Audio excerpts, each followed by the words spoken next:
Heinz Field, a place where magic has happened. Both in terms of fantastic victory and hilarious hijinks, this hallowed ground has brought us some of the most majestic football our eyes have seen. For a nondescript Sunday game, there is much on the line for the Pittsburgh Steelers. They've won incredibly ugly this season, with a combination of insane luck, weak opponents that have somehow stayed in games until the end, and bribing officials to gift them a win against Chicago. Life is good. We all know the conclusion to this season. The Steelers are going to the Super Bowl. Do not deny it. Yinzer arrogance will consume you all, and you will enjoy every second of it. Especially as their opponent is the Detroit Lions, one of the worst teams in terms of talent thrown out onto a field in recent memory. On the opposite side of the spectrum, they've had terrible fortune with their losses this year, coming up short in a furious comeback against San Francisco, losing on a literal kick of God from Justin Tucker, falling apart on a final drive and losing by field goal to the Vikings. The Vikings. Detroit is so miserable that they probably ended up losing to the bye week by multiple scores. Good lord, this is a team that needs their first win badly. Dan Campbell is a likable folk hero, he of biting kneecaps, endless grit, and crying for his team during press conferences. Not that it matters, since destiny awaits. It's expected that the Steelers dominate on their way to... Why the hell are you fading to black? I was told the new guy would know how to cut video. Do us all a favor and put the game back up on the... No! Stop playing that goddamn music! I said I was done with that shit! There's no fucking drama surrounding this team! Playing it louder isn't going to do anything! Tonight, on Why Is This Still a Thing? The Black and Gold Brigade suffers an infection that takes out the heart of the team. This season, foolish or not, is for Big Ben. His withered corpse will be carried to a Super Bowl come hell or high water. We all know that Ben doesn't like taking no for an answer. Unfortunately for him, Corona Chan also doesn't like hearing that word either. Roethlisberger will be out against Detroit due to COVID protocols. It's a loss for a team that's had trouble producing on the offensive side of the ball, even if he's nowhere near what he was in his prime, as the leader of many took it upon himself to self-report his own symptoms. A true American hero. Now Steeler Nation groans at the prospect of having to see Mason Rudolph, the two-pick quarterback, again. He's not much of a downgrade from what they have, but don't tell Steelers fans that. It's the thought that counts. Can I stop with the shitty voice yet? Please? Good. Starting the game, you know something's up. The opening snap is mishandled and somehow thrown for a completion. As I'm getting flashbacks to the wildcard game, Pittsburgh does what many somehow did not expect them to do without old man Ben under center. Score a touchdown. To all of our surprise, James Washington still exists. The joy and jubilation of Yinzers commences as they will be going to the Super Bowl. A glorious poaching of Lions is expected on this miserable day near the Three Rivers. If only the game had stopped there. I think everyone outside of sick fucks would agree with that statement. Every fan in attendance now wants not Captain Fat Fuck Dead for lobbing a pass right to the defender. He's at least better than Jared Goff, who decided to go back to 2016 form and can't throw a football. He literally can't. He's injured and limited in ability as a result. May God bless the greatest Steeler to ever live, Presley Harvin. Absolute fucking unit. I wonder if he can play middle linebacker for Pittsburgh. Good in pursuit and open field tackling, couldn't be much worse than some of their depth options. And maybe some of their starters. Detroit gashed the run defense for a long touchdown. In typical Lions fashion, Jamar Jefferson couldn't even celebrate this occasion. He got injured on the damn play. Tie game. But the Black and Gold Brigade has a response. They push down the field again because Detroit is merely a mirage resembling a football team, and Najee Harris rumbles for a touchdown. Shit, holding on the offense. Who knew that going cheap on the offensive line would cost in other ways? The passing attack can't get them to the end zone, and play calling gets conservative. A field goal gets them back to the lead. I would thank God himself, but the Detroit Lions offense is still bursting through the Steelers defense by means of the rushing attack. I will, however, thank God that the Lions don't have a real quarterback and can't seal the deal at the goal line. A computer-generated kicker nails a chip shot and we're tied at 10 at half. The hapless Lions are getting the ball at half, but this shouldn't be a problem. All the defense has to do is... no comment. Apparently no one on the vaunted Steeler D can tackle. The inevitable is here. You know it with 5 words that pierce my soul. Playing down to their competition. At this point, I've come to expect it. This has been a tradition of the Steelers going back to the days of Cower and Knoll. It's bred into Yinzer DNA. Why do you think most of us live here? Because we've accepted playing down to everything in life. But this is something special. A team without much in terms of talent is keeping pace with a supposed Super Bowl contender. This is more than no bend. Lacking him means not using your first-round running back at the goal line on 3 tries?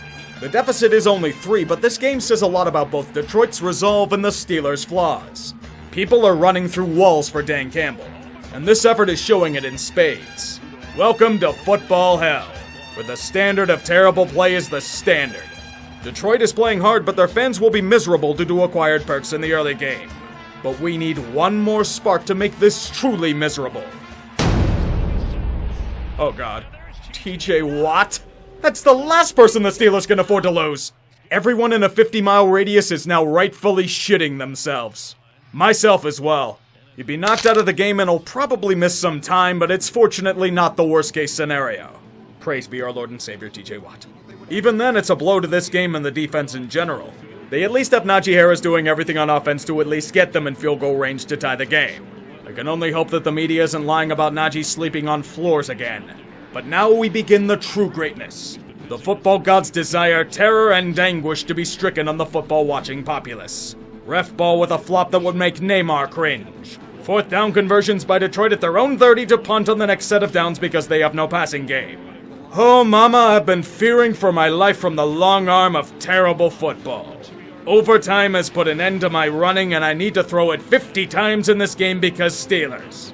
No one is happy. Yinzers want Mason Rudolph dead for reasons of not being Ben. Detroit just wants the pain to end.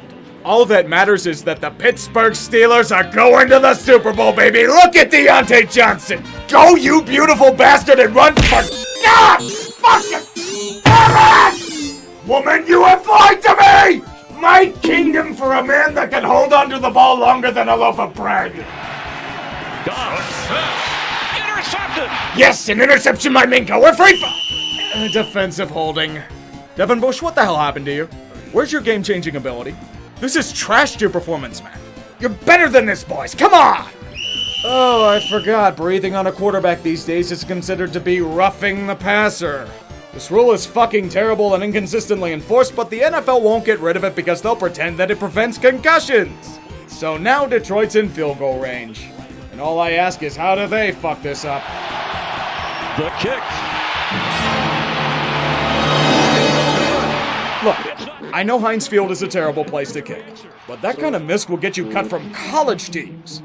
If this guy were a League of Legends player, he'd be bronze 5. If Detroit is a kicker, this game is already over, but once again, the Lions can have nice things because of Bobby Lane having an old grudge. I wish the Steelers could do something with these opportunities, but they can't because what's the point of snapping a ball properly? The spirit of Marquise Pouncey is in Kendrick Green today, and I couldn't be more proud of him. Here's a near interception because nobody has hands and Mason slightly overthrew the ball. Nobody deserves to win this shitfest. It's an on-field abortion. And I only hope Bane has rigged the field with explosives to put us all out of our misery. But if there's a pastime the Steelers love more than anything, it's being bailed out of their incompetence by talent. I can feel the hope swelling in me now. Mason is moving the ball effectively. They're almost in field goal range. Another incredibly ugly win on their way to the Super Bowl. Hey, a win's a win, right? I can hear the music now. Here I come to say the... No! No! Oh, of course they fumble there, because everything is... Mother...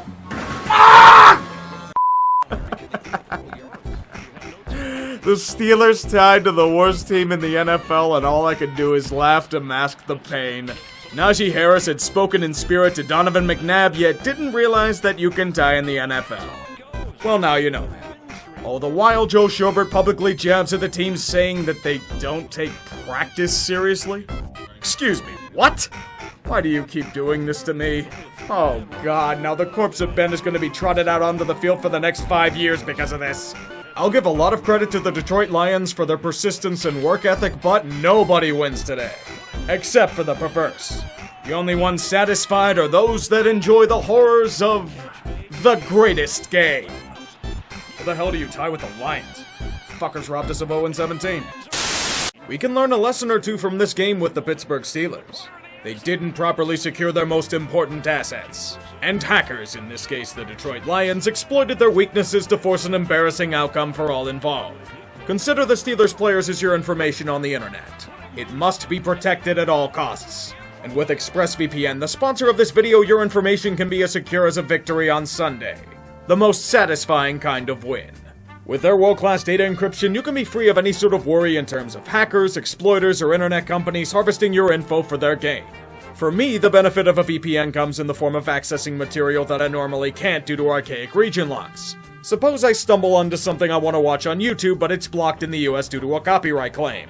Well, with ExpressVPN, I can switch over to a server in Canada, and presto! I've got access to material I was once region locked from. And the same goes for websites like Netflix as well. Consider it like souping up your car to give it extra horsepower. That's what a VPN can do for you. And it gets even better. Find out how you can get 3 months of ExpressVPN for free by visiting expressvpn.com/utree or clicking the link in the description below.